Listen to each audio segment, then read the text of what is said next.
Nah, saat itu Bung Karno pada tanggal 1 Juni tahun 1945 mengusulkan, saudara, supaya kalau Indonesia nanti merdeka punya dasar negara namanya Pancasila. 5 dasar.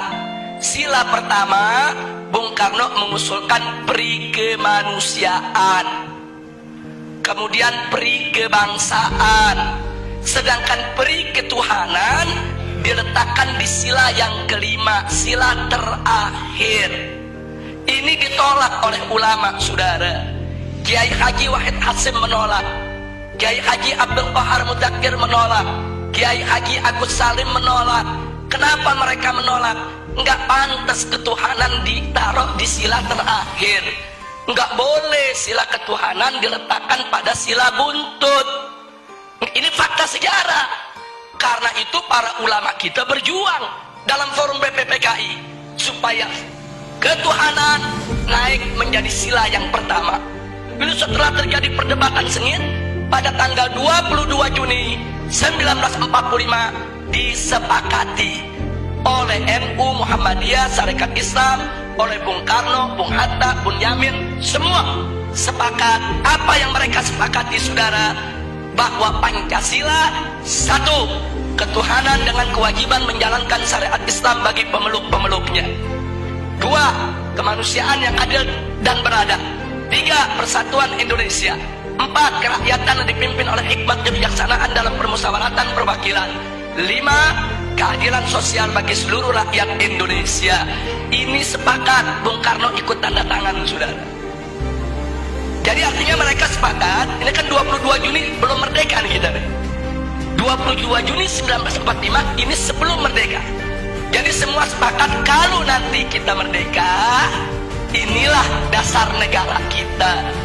Nah, itu disebut konsensus nasional. Singkat cerita, akhirnya diproklamirkanlah kemerdekaan kita pada tanggal 17 Agustus 1945.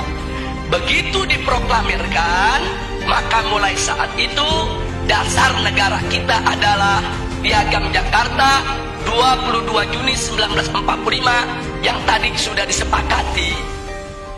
Tapi kemudian timbul protes dari pemerintah Jepang.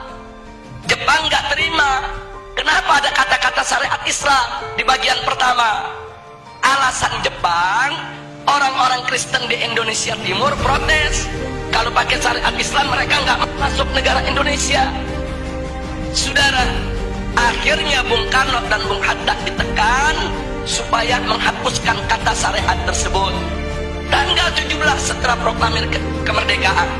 Nah, akhirnya Bung Karno dan Bung Hatta menggelar sidang PPKI pada tanggal 18 Agustus 1945.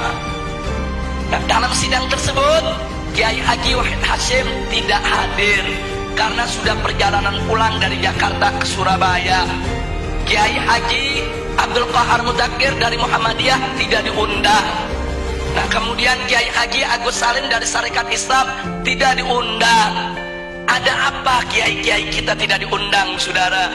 Bisa dibaca. Kalau kiai-kiai kita diundang, mereka nggak bakal setuju syariat Islam dihapus, saudara. Makanya supaya ini lolos, ini goal, kiainya nggak usah diundang, saudara. Jadi marginalisasi ulama itu udah mulai terjadi semenjak kita kemerdekaan, saudara. Disingkirkan ulama kita. Nah, akhirnya begitu digelar sidang, yang hanya 2 jam sidangnya. Sidangnya cuma 2 jam terburu-buru. Kemudian sila pertama Pancasila diganti. Diganti dengan apa? Ketuhanan. Itu aja, saudara. Sedangkan kalimat dengan kewajiban menjalankan syariat Islam bagi pengikutnya itu dicoret, saudara. Nah, akhirnya ada beberapa tokoh Islam yang hadir seperti Ki Bagus, saudara, dari Muhammadiyah menolak karena beliau tahu ini ulama NU, ulama Muhammadiyah, ulama Sarekat Islam gak bakal terima ini diganti. Terjadi perdebatan. Nah, akhirnya dapat solusi. Apa solusinya? Ini perjuangan Ki Bagus ini dari Muhammadiyah, saudara.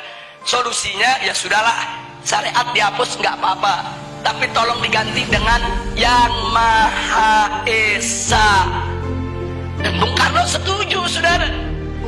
Jadilah sila pertama ketuhanan Yang Maha Esa. Nah, kalau saya melihat sejarah ini, saya bersyukur kepada Allah. Loh, kenapa? Wa yamkuruna wa yamkurullah wallahu khairul makirin. Mereka berbuat makar menghapus syariat, Allah balas makar mereka. Syariat hilang, tauhid yang datang, saudara. Itu kan syariat diganti sama tauhid itu. Syariatnya dihapus, yang masuk apa? Tauhid. Kita nggak rugi, saudara. Itu pertolongan Allah, saudara. Padahal ulama dipinggirin, ulama mau dikhianati, saudara. Tapi Allah jaga.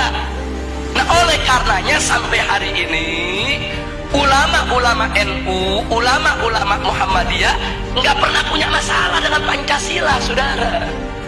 Nggak ada ulama NU nolak Pancasila, ulama Muhammadiyah nolak Pancasila, para habaib nolak Pancasila. Nggak ada. Loh, kenapa para habaib, ulama, kiai dan ajangan tidak menolak Pancasila?